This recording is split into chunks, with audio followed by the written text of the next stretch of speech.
আসসালামু আলাইকুম, welcome to another blog. ভিডিওতে আমি যা দেখাচ্ছি সেটা হচ্ছে আজকে আমি বাইকের সার্ভিসিং করাতে যাব। তো এইবার হচ্ছে লাস্ট 2000 কিলোর ভিতরেই হচ্ছে দুটা বড় বড় ট্যুর গেছে আমার। একটা হচ্ছে বরিশালে গেছে, আরেকটা হচ্ছে রাঙামাটিতে গেছে। তো যার কারণে বাইকের অবস্থা খুব বেশি একটা ভালো না। তো আমি হচ্ছে আজকে যাব ইয়ামাহা সার্ভিস সেন্টারে। তো ভাবছিলাম ফার্স্টের দিকে হচ্ছে বাইরে থেকে সার্ভিস করাবো নাকি ইয়ামাহা থেকে সার্ভিস করাবো। আমার 5টা অফিসিয়াল সার্ভিস শেষ, এখন হচ্ছে পেইড সার্ভিসগুলো করাতে হবে।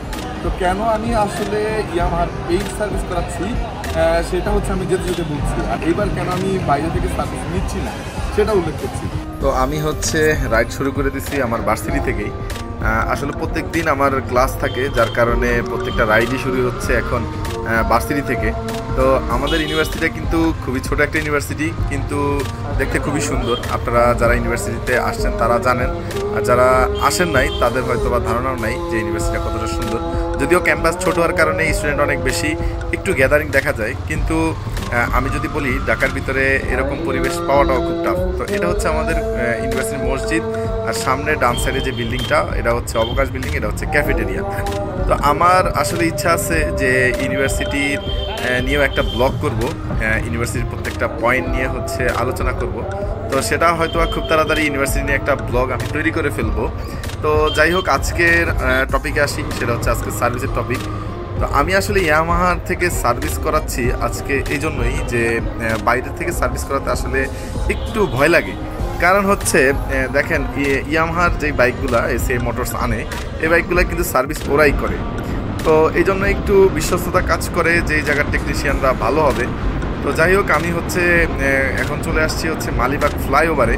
আর মালিবাগ ফ্লাইওভার দিয়ে কিন্তু সরাসরি এই জায়গায় নেমে যাওয়া একটু ইজি, কারণ আমার বাইক কেনা হয়েছে মালিবাগে।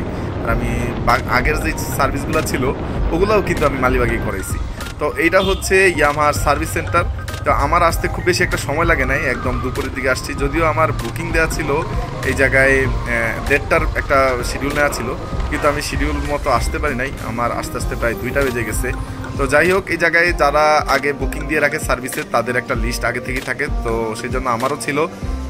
আর এই জায়গার ইনফরমেশনগুলো কিন্তু সব দেওয়া লাগে, যেমন বাইকের engine number, chassis number, mileage. তো এই ভাই হচ্ছে সবগুলা ইনফরমেশন আপডেট করে নিচ্ছিল বাইক দেখে, আর উনি হচ্ছে চাবিটাও রেখে দেয়। আর এই ফাঁকে আমি আসলে গরমে ক্লান্ত হয়ে গেছিলাম, তো যার কারণে একটু জুস খেয়ে তারপর হচ্ছে এই রুমে ওয়েটিং করতেছিলাম, কারণ আমি জাস্ট টাইমে আসতে পারি নাই। যার কারণে আমার যেই শিডিউলে যেই লবিতে ওঠার কথা ছিল সেই লবিতে উঠতে পারি নাই। আর এরপরে আমার বাইক যখন উঠলো তখন আমি হচ্ছে আজকে সেকেন্ড প্যাকেজটা, মানে 799 টাকার যে প্যাকেজটা, ওই প্যাকেজটা নিচ্ছি। আর এই জায়গায় ভাই হচ্ছে একটা টেস্ট ড্রাইভ দিয়ে আমার বাইকের কাজ কিন্তু শুরু করে দিছে। তো আজকে আমার যেই মেইন দুইটা সমস্যা ছিল, একটা হচ্ছে আমি ক্লাস ধরে মজা পাচ্ছিলাম না, আর একটা হচ্ছে আমার চেইনের সাউন্ড প্লাস চেইনে মনে হইতেছিল একটু সমস্যা হচ্ছিল। তো যাই হোক, প্রথমে এটা খোলার পরেই একটু অবাক হয়ে গেলাম, কারণ হচ্ছে চেইন এটা হচ্ছে খুব সম্ভবত স্পোকেট ড্রাইভ। তো স্পোকেট ড্রাইভেরটা প্রায় কিন্তু ক্ষয় হয়ে গেছে, তো এটা চেঞ্জ করা লাগছে। আর হচ্ছে স্পার্ক প্লাগটাও কিন্তু ভালো পুড়ছে, তো এটাও চেঞ্জ করা লাগছে। তো এটা প্রায় আমি 11,000-12,000 কিলোমিটার মতো চালাই ফেলছি স্পার্ক প্লাগ দিয়ে। তো যার কারণে এটাও চেঞ্জ করে নিলাম, কারণ এটা হচ্ছে মাইলেজের উপরে ডিপেন্ড করে। আর এই জায়গায় চাক্কার ভিতরে যে রাবারগুলো ছিল, এই ভাই বললো যে চাক্কার রাবারগুলো হচ্ছে একটু চেঞ্জ করে নিলে ভালো হয়। তো যাই হোক, আমি এইবারে হচ্ছে চেঞ্জ করতেছি না, দেখতেছি যে পারফরমেন্সটা কেমন পাই, এরপরে যদি লাগে চেঞ্জ করে নিব। তো ভাই হচ্ছে প্রথমে আমার যে সমস্যাগুলো ছিল ওগুলো উনি ফাইন্ড আউট করে সলভ করে দিছে। আর এরপরে ওনাদের যেই 799 টাকার যে প্যাকেজটা ছিল, ওই প্যাকেজের যে লিস্ট অনুযায়ী সবগুলা কাজ হচ্ছে উনি করে দিচ্ছিল। আমার হচ্ছে যেই ক্লাসের যেই সমস্যাটা ছিল ওইটা মোটামুটি একদম ভালো সমস্যা পাইতেছিলাম, কারণ লাস্ট ট্রিপ থেকে আসার সময় ক্লাস ধরে একদমই মজা পাইতেছিলাম না। তো এই ভাই হচ্ছে খুব যত্নের সাথে কাজগুলো করছে। আমার যতটুকু মনে হয়েছে, বাইরে থেকে করলে অনেক সময় আমার মনে হয় যে ঠিকঠাক মতো করলো কিনা, কারণ ওই টেকনিশিয়ানরা দেখা যায় যে সব বাইকই সার্ভিস করে। ওনাদের এক্সপিরিয়েন্স কম আমি সেটা বলবো না, কিন্তু আমার মনে হয় এই জায়গায় সার্ভিসের ওনাদের দেখা গেছে যে পার ডে একজন বললো যে ভাই 10 বছর ধরে এসিআইতে আছে। তো আজকেই বললো যে প্রায় 5-7টা বাইক সার্ভিস করছে, এর ভিতরে 502 অনেকগুলা। তো যাই হোক, এই জন্যই হচ্ছে এই জায়গায় আসলে একটু বিশ্বস্ততা কাজ করে। আর এই জায়গায় কফি কিন্তু আনলিমিটেড, আপনি যত চাইবেন এই জায়গায় কফি খাইতে পারবেন। ইয়ামার সার্ভিস আছে, এই সার্ভিসগুলো আসলে এইসব দিক দিয়ে ভালো।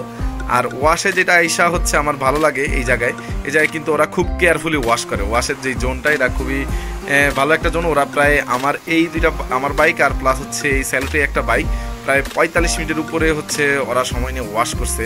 মানে খুব ভালোভাবে ওয়াশ করে ওরা, মানে খুবই কেয়ারফুলি ওয়াশ করে, খুব যত্ন নিয়ে।